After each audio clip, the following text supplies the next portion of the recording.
Hi everyone, I am freshly showered. I woke up at a stupidly early hour this morning for work and I feel good. I'll see how I go tomorrow morning, but yeah, I feel actually pretty good. So apparently waking up at 5 o'clock is actually not bad. Would I continuously do it, like over and over again? No, I won't, because I love my sleep too much. But like I said, I'll see how I feel tomorrow because I'm feeling pretty good. I know I just had a shower, but I do feel pretty good. But yeah, we'll see how we go tomorrow and see if my grouchiness will come back. But we're not here to talk about my grouchiness and my love for sleep. I'm here to tell you about all the books I plan to be reading this weekend. Okay, we have two books here. This is the one I'm currently like a few pages in. I'm up to page 15 of that one. Not too far into it. It's the first book in the main series of The Witcher, and so far it is really good. It's really grabbed my attention. The next one I plan on reading is With the Fire on High by Elizabeth Acevedo. The chapters are really nice and short, and the writing is actually like a pretty good size, and I'm really excited to read this one. I'll just show you the back of it because I can't think at this present moment. My mind is pulling up a bit of a blank on what the book is about. So yeah, those are the two books I plan on reading this weekend. I want to get a little bit of the way of Blood of Elves first, and then tonight I might do some more of my puzzles so I can show you the progress I made, and I'm very proud of myself. And yeah, I'm hoping for it to be a very good weekend. So I'll check back in with you and give you an update when I have actually started reading. Okay, so I am nearly up to the 50-page mark in Blood of Elves by Andrzej Sapkowski, and it is so good so far. Just the way the story is told is very captivating. It's leaving you guessing, like, who is this person and what is happening, and there's this whole mystery surrounding it.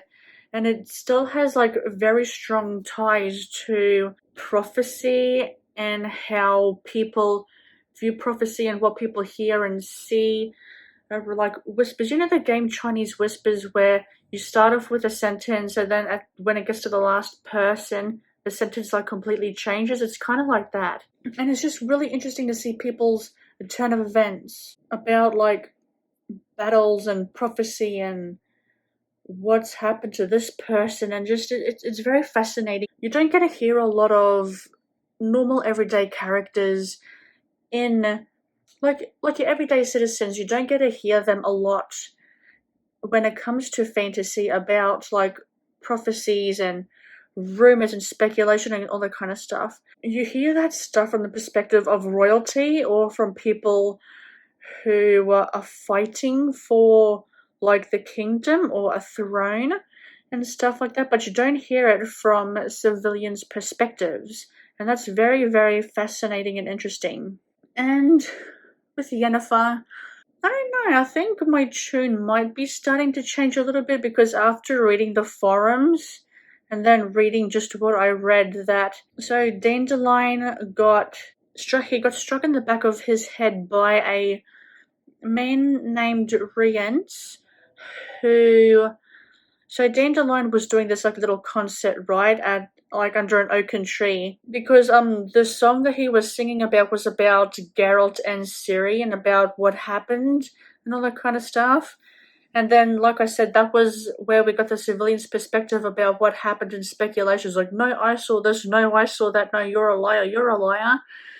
And then we see Dandelion, and there's this really mysterious figure, and he wants to know more about Ciri, because some people believe that Ciri actually died in the Battle of Cintra, and he's very mysterious. And anyway, he hit Dandelion in the back of the head, and then he got strung up, and he was basically going to be tortured. So this mysterious figure could get answers about what really truly happened to Ciri. And then Yennefer comes like from out of nowhere to save Dandelion. like even in the show, even in the books, like the first two short story collections, they don't really get on together, which is making me think like, why is she there? And I'm gonna have to read more to find out, so I will be back.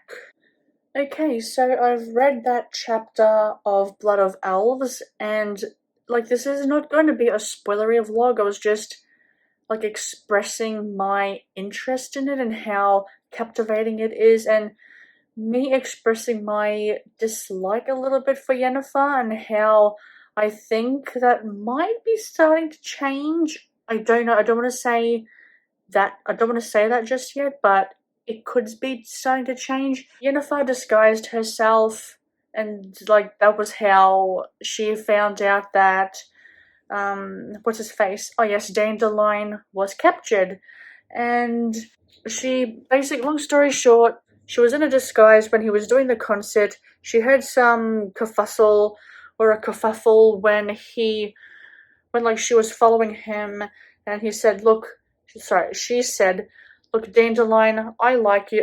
I always have. Yes, I didn't like you in the beginning, but my opinion of you has changed."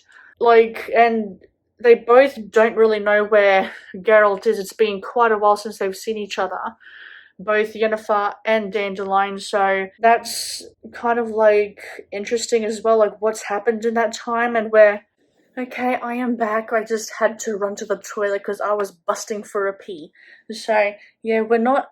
Like, it seems like we're going to be getting different timelines. I don't know, like, there's this build up of this mystery and, like, entices you, gives you, like, little nibbles of enticement, and I'm really loving it so far. This series has just been so strong from the get go, from the first short story collections, The Last Wish, and I'm really enjoying it. Like I said, it's not going to be spoilery or anything, so I'm going to like stop the talk from there, even though I just want to talk about it.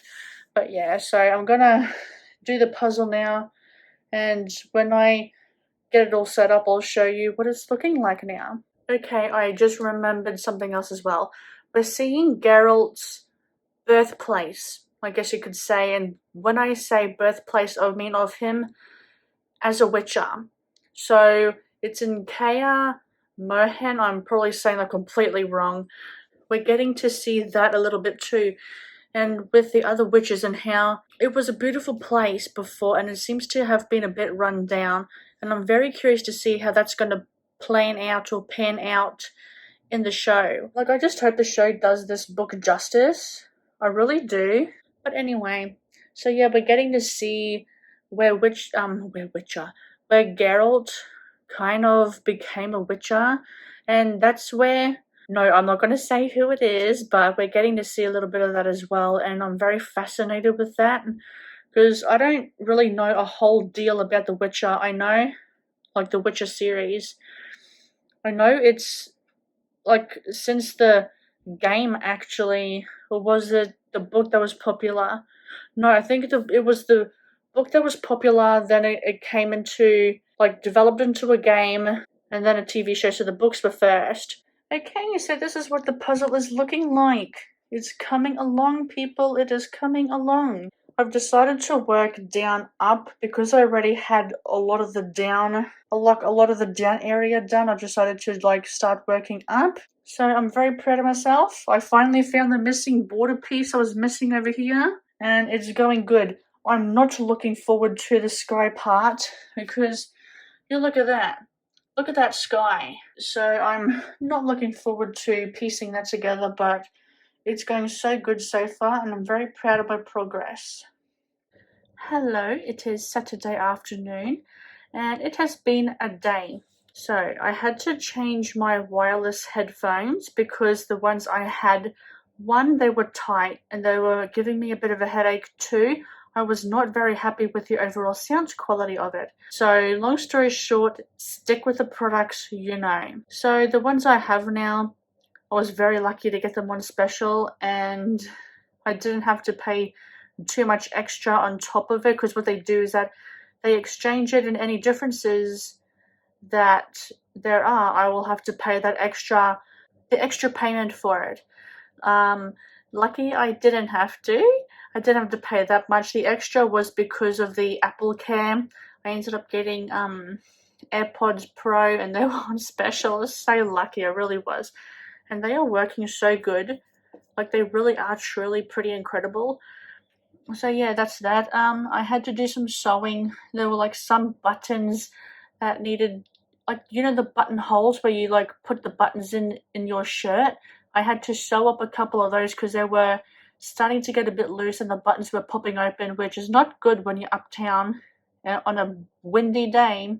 And yeah, then I had to stitch up a couple of pant legs because the hem of it was like completely gone, so I had to do that again. Long story short, I hate sewing, and that's all done. It actually did not take me long to do.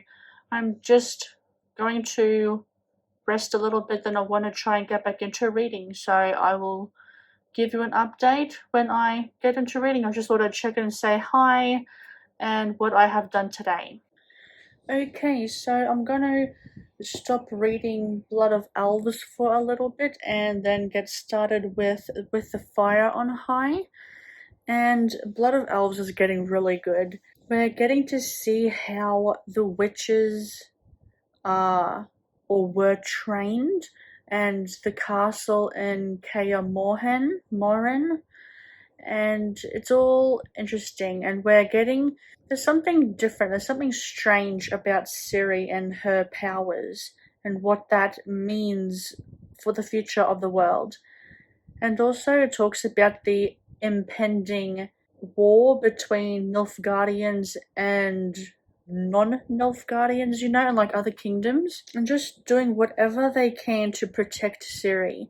I'm wondering if this whole perspective, actually, speaking of perspective, the perspectives are different.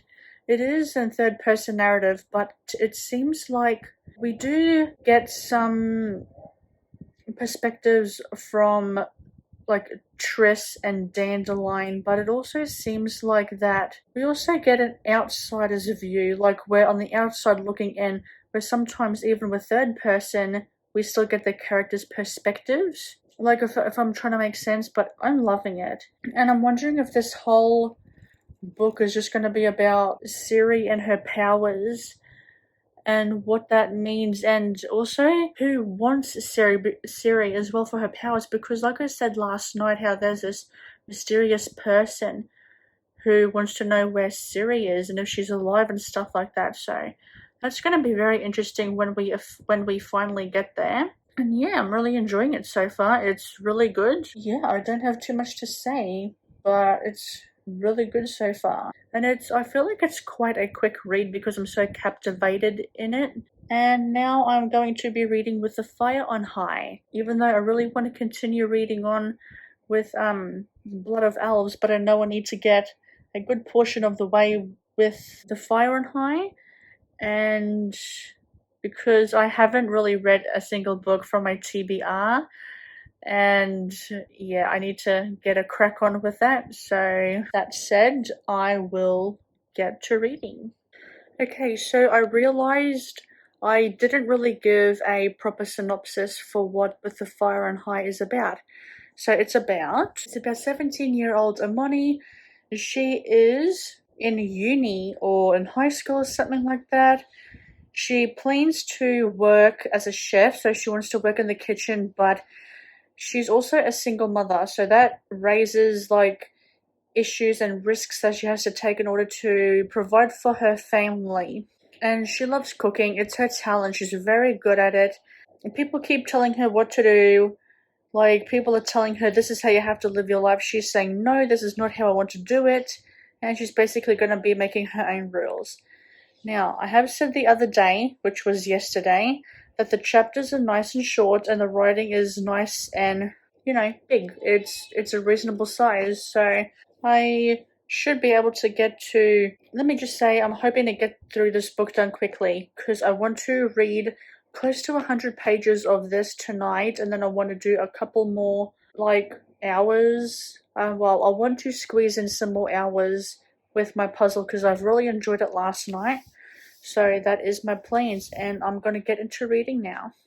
Okay, I think I'm going to stop there now. I've read about 90 pages of With the Fire on High, and I'm enjoying it so far. It's really good. It deals a lot with like being a single parent. When you're young, you're still in school, you still have to figure out what you want to do and work hard to do what you want to do in life. Like, you're still trying to figure yourself out, and then you have to look after this other person and how hard that is. She's also thinking of like university and college, so also the money aspect about that, and just it's really great. It really is, and also deals with culture and race and what it means to be where you come from, basically, and to be proud of where you come from.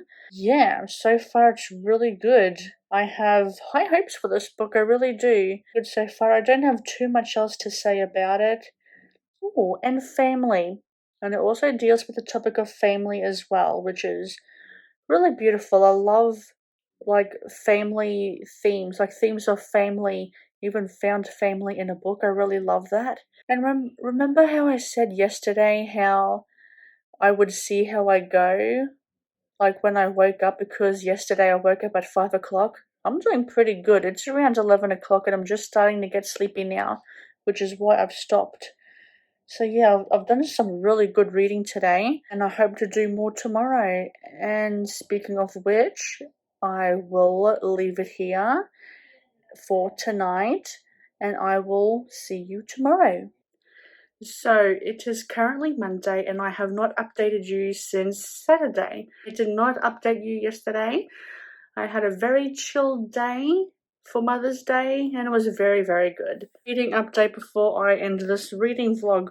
I'm 165 pages into Blood of Elves, close enough to where I wanted to be, and it is really good so far. We're seeing a lot of the war and the like pre-war, which is what I'm assuming is going to then flow onto the bigger war, and it deals a lot with how the war all started. Were the humans really truly the factor for why the elves have decided to wage war against them? Or is it something else? Yada da. We're also seeing how witches get trained through Ciri, and that is very interesting and fascinating. We get to see why they remain neutral on political things that happen. I'm really loving it so far. And I got 105 pages into With the Fire and High by Elizabeth Acevedo. Again, really, really enjoying it. It is very much a book centered around family and food, which I absolutely love. And also with the struggles of being a single parent and how it can affect people. And especially when you like work a job and then you have school and then you also have to think about whether you want to go to university. I mean, it's a lot, and it's going good so far. I want to try and prioritize Blood of Elves a little bit more, since I am enjoying that just a tad more. But yeah, and I think I will leave it at that. So thank you for watching this reading vlog, and I will see you in the next video. Bye.